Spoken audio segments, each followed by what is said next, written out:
আগামীতে আপনারা ওনার পাশে থাকবেন, ওনার হাতকে শক্তিশালী করবেন এবং আমরা ওনার পাশে থেকে সবসময় ওনাকে সহযোগিতা করবো। এই মুহূর্তে আপনাদের সামনে বক্তব্য নিয়ে আসছেন ঢাকা 12 আসনের অভিভাবক, ঢাকা 12 উত্তর বিএনপির সংগ্রামী সাবেক আহ্বায়ক সাইফুল আলম নীরব।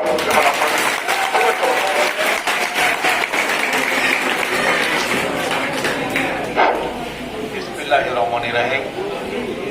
আজকের এই অনুষ্ঠানের সহযোগিতা সভাপতি নাজমুল হক মাসুম, উপস্থিত আমার সহযোগিতা বন্ধু রাহিমি সহ আমার দীর্ঘদিনের হাতি ভাইয়েরা, উপস্থিত ভাই ও বোনেরা, সবাইকে জানাচ্ছি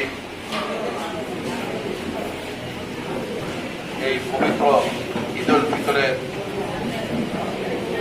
শুভেচ্ছা ও ঈদ মোবারক। আমি এখানে আসা করেছিল না, আমি ব্যক্তিগতভাবে ভেবেছিলাম আগামীকালকে সন্ধ্যা হয়তো আমি ঘুরতে আসবো এখানে। আমার এই এলাকা আমি মনে করি আমার নিজের এলাকা, ছোটকালে এই এলাকায় বহুত এসেছি। আমার রাজনীতি জীবনে রাহিমি যে কথা বলেছেন, রাহিমি যখন এই এলাকার ছাত্রদের সভাপতি ছিলেন, মাসুম জান ছাত্রদের সেক্রেটারি ছিলেন, আমিও বৃহস্পতি এলাকার ছাত্রদের নেতৃত্ব দিয়েছি, এরশাদ বিরোধী আন্দোলন করেছি। এরশাদ বিরোধী আন্দোলনে এই বৃহত্তর রবনায় অনেক মিটিং মিছিল করেছি। এই এলাকায় এই হাতির ঝিল যখন ছিল না, এলাকায় যখন ঝিল ছিল, ঠিক ঝিলের ওই পাশেই পারে আমার জন্মস্থান। এই এলাকায় আমি হাফ প্যান্ট পরে আমি অনেক ঘুরেছি। এই বর্ষাকালে এই ঝিলে অনেক ডুবিয়েছি, মাছ ধরেছি। তাই আমি মনে করি এই এলাকা আমার নিজের এলাকা। ফোন করলেই চলে আসি, বা অনেক সময় আমি নিজেই ফোন করে চলে আসি, মাসুমা আসতেছি বসো। এই কারণে যেহেতু আমি ভেবেছিলাম আগামীকালকে বিকাল বা সন্ধ্যাকে আসবো, আজকে আমাকে মাসুম যখন দুপুরে ফোন করলো, আমরা সবাই তোমার সাথে একটু দেখা করতে চাই, ঠিক আছে। তখনও কিন্তু আমি ঢাকায় ছিলাম না, ঢাকার বাইরে ছিলাম। মাসুম যখন আমাকে ফোন করে তখন আমি ঢাকার বাইরে। এখন ঠিক আছে আসো, আমরা তো লোকজন বেশি, আমরা আসবো না তুমি আসবা। আমি বললাম তোমাদের ইচ্ছা, আমার এখানে আসতে পারো, চা খাইতে পারো। আমি বলছি চা খাইতে পারো। মাসুম বলবো অন্য কিছু খাওয়াবো না। আমি বললাম আসো, চা খাইতে পারবো, অন্য কিছু খাও কিনা দেখি। মাসুম বললেন আমরা লোকজন বেশি, তাহলে তুমি আমাদের এখানে আসো। ঠিক আছে, 9টার সময় আমি আসবো।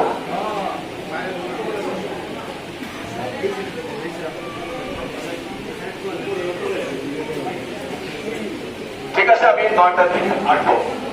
এই কথা এই কারণে বললাম যে এই হাতিরঝিল এলাকায় কোনো প্রোগ্রাম করে আসাটা আমার কোনো ইচ্ছা বা আমার কোনো ইয়া নেই। যখন বলবে, আমার যখন ইচ্ছা হবে তখনই আমি চলে আসি। আমার সহযোগিতা ভাইয়েরা, আমার বন্ধুরা যখনই আমাকে একটু বলে আসতে হবে, আমি তখনই চলে আসি। কারণ এটা আমার নিজের এলাকা, নিজের এলাকা। আমরা সবাই ভাই, আমরা সবাই বন্ধু। এখানে কোনো ফর্মালিটির কোনো চিন্তা ভাবনা আমি ব্যক্তিগত কখনো করি।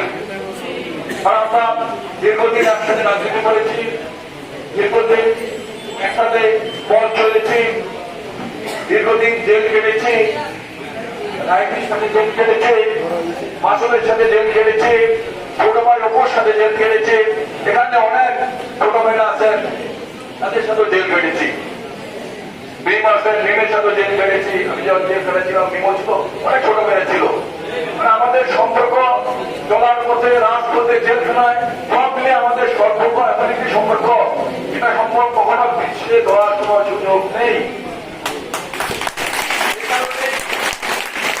এখানে কোন ফর্মালিটি করার কোন সুযোগ নেই। এই যে আমি আবার সেদিন একদিন বলবো তার পাশে খাওয়া যায়, হঠাৎ করে তার পাশে গিয়েছে চা খেয়ে আসছে, সুযোগ নেই এখানে। আমরা মনে করি আমরা সবাই একত্রে মিলেমিশে থাকবো, আমরা সবাই একত্রে পথ চলবো।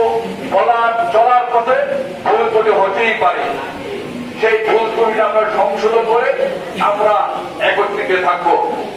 এখানে মাসুম আমার দীর্ঘদিনের সচেতন বন্ধু, আমার ভাই, তিনি আসতে যারা বিএনপির কনভেনার, সেই রাজনীতি করছেন,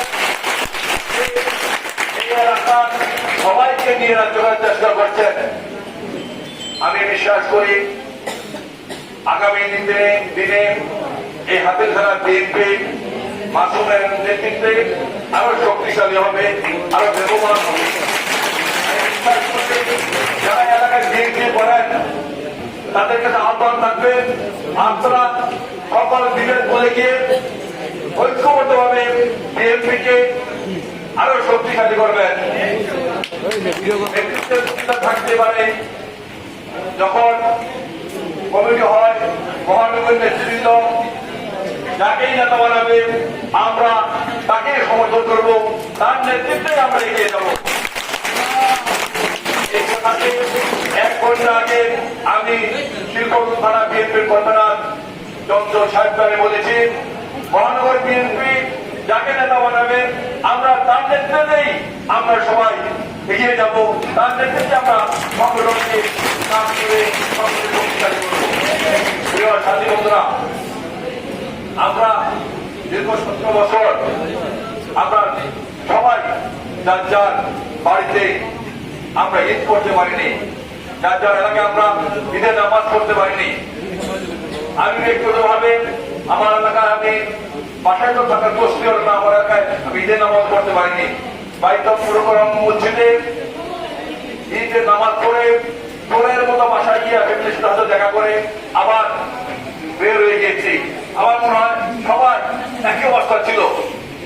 দীর্ঘ 17 বছর পরে আমরা শেখ হাসিনার পতনের হওয়ার কারণে আমরা যার যার